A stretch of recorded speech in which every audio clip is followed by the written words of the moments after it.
दोस्तों, क्या नीतीश कुमार के साथ नया खेल होने वाला है? क्या नीतीश कुमार के पास जो लालू प्रसाद और मांझी के दूत पहुंचे हैं, क्या नीतीश कुमार की सरकार को गिरा देंगे? और जो विधानसभा चुनाव होने वाला है उसमें एक बार फिर से आरजेडी बाजी मारने वाली है।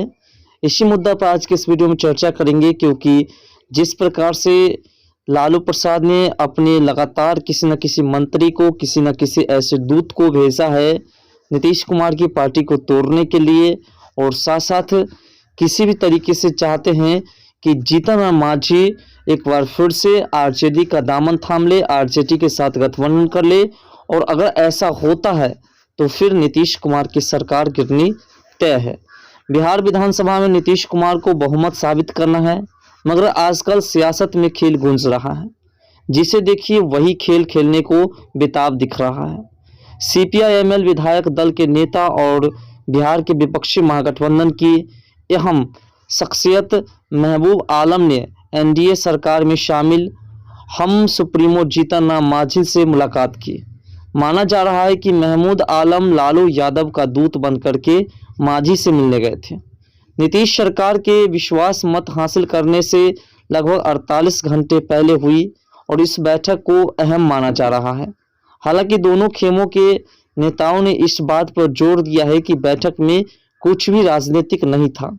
ये बैठक पटना में मांझी के आवास पर हुआ था, और इसी बीच जिस प्रकार से जीतन राम मांझी के पास लगातार पहुंच रहे लालू प्रसाद के कुछ न कुछ नेताएं, इस बात से ये स्पष्ट हो रहा है कि किसी भी तरीके से लालू प्रसाद चाहते हैं कि हम नीतीश कुमार की पार्टी को तोड़ दे और नीतीश की जो सरकार बिहार में चल रही है उस सरकार को समाप्त कर हम अपने बेटे तेजस्वी यादव को बिहार की गद्दी पर बिठाएं। और इसीलिए वह लगातार बैठक पर बैठक कर रहे हैं और किसी भी नेता के साथ गठबंधन करने को तैयार है, जिससे कि एनडीए की जो सरकार बिहार में चल रही है वो सरकार गिर जाए। जीतन राम मांझी से मुलाकात के बाद महमूद आलम ने पत्रकार से कहा कि मांझी जी हमारे अभिभावक हैं, वरिष्ठ नेता है, जिनसे हम नियमित रूप से मिलते रहते हैं।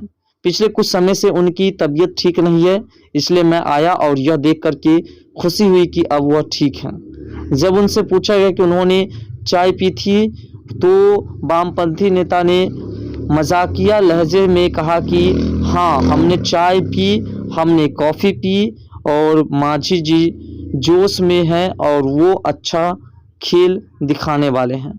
वहीं विधायक सत्यदेव ने कहा कि जीतन राम मांझी हमेशा गरीबों का सवाल उठाते रहे हैं। हम लोग उनसे आग्रह करने आए थे कि आगे भी वे गरीबों के मुद्दे को उठाए, और हम लोग को खेल से कोई मतलब नहीं है। भाकपा माले एनडीए सरकार से पहले महागठबंधन सरकार को बाहर से समर्थन कर रही है। कुल मिलाकर के बिहार में जिस प्रकार की रणनीति चल रही है, आने वाले समय में आपको देखने को मिलेगा कि एक बार फिर से बिहार में नई खेल हो सकती है। दरअसल खेल शब्द बिहार में तब से चर्चा का विषय बना है जब राष्ट्रीय जनता दल के नेता तेजस्वी यादव ने जनता दल यूनाइटेड से गठबंधन टूटने के बाद घोषणा की थी कि खेला अभी बाकी है। अटकलें की लगाई जा रही है कि तेजस्वी के पिता और राजद सुप्रीमो लालू प्रसाद विश्वास मत के दौरान राजग की बाजी पलटने के लिए अपनी कुशलता का इस्तेमाल करेंगे। हालांकि आलम ने यह भी कहा कि मैंने सामान्य लहजे में खेल शब्द का उल्लेख किया है। कृपया ध्यान दें कि हम किसी गुप्त रणनीति में शामिल नहीं है। जीतन राम मांझी की पार्टी के केवल 4 विधायक हैं। मांझी ने हाल में ये दावा किया कि उन्हें राजद से मुख्यमंत्री पद का प्रस्ताव मिला था, लेकिन उन्होंने प्रस्ताव स्वीकार करने से इनकार कर दिया। मांझी ने मंत्रिमंडल में एक और पद की मांग की। फिलहाल मांझी के बेटे संतोष सुमन मंत्री हैं और पूर्व मुख्यमंत्री मांझी बैठक के बारे में टिप्पणी के लिए उपलब्ध नहीं थे। हम के उपाध्यक्ष और विधायक अनिल कुमार ने संवाददाताओं से कहा कि ये एक औपचारिक बैठक थी। उन्होंने दलों के नेता मांझी से मिलने आते रहते हैं और राजनीतिक चर्चा नहीं हुई। विश्वास मत से ठीक 2 दिन पहले होने वाली बैठक के बारे में पूछे जाने पर कहा कि हमारी पार्टी एकजुट है, राज्य में राजग और नीतीश कुमार के नेतृत्व वाली सरकार के साथ बने रहने के मांझी के फैसले के साथ 100% है। राज्य की 243 सदस्यीय विधानसभा में एनडीए के कुल सदस्य 128 हैं, जो बहुमत के लिए आवश्यक संख्या से 6 अधिक है। महागठबंधन के पास 114 सदस्य हैं। महागठबंधन राजग, कांग्रेस, भाजपा और भारतीय कम्युनिस्ट पार्टी और मार्क्सवादी कम्युनिटी पार्टी शामिल है, और ये सभी चाहते हैं कि किसी भी तरीके से 114 में अगर 8 पार्टियां और शामिल हो जाती है, 8 सीटें मिल जाती है, तो फिर बिहार में नई सरकार गठित हो सकती है। और इसीलिए लगातार राजद सुप्रीमो लालू प्रसाद यादव नीतीश कुमार की पार्टी को तोड़ने के लिए जीतन राम मांझी के पास लगातार किसी न किसी को भेजते रहते हैं, जिससे कि उसकी पार्टी मजबूत हो सके। जीतन राम मांझी के 4 विधायक मिल जाएंगे इधर, तो इसके पास सिर्फ 4 विधायक की कमी रहेगी, और उसकी पूर्ति करने के लिए वो किसी के साथ गठबंधन करने को तैयार है। यानी कुल मिलाकर के बात यह है कि तेजस्वी यादव ने जो कहा था कि बिहार में खेला अब शुरू होगा, उस खेल को अब नीतीश कुमार के पार्टी को तोड़ करके ही तेजस्वी यादव और लालू प्रसाद दम लेंगे, और इसीलिए वो लोग लगातार संघर्ष कर रहे हैं।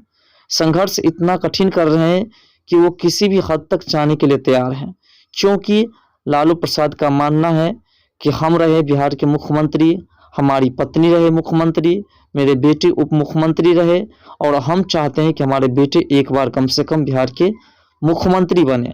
यानी कि कुल मिलाकर के लालू प्रसाद चाहते हैं कि हमारा जो परिवारवाद की राजनीतिक है वो लगातार चलता रहे, और इसके लिए हमें जो भी कदम उठाना होगा हम उठाने को तैयार हैं।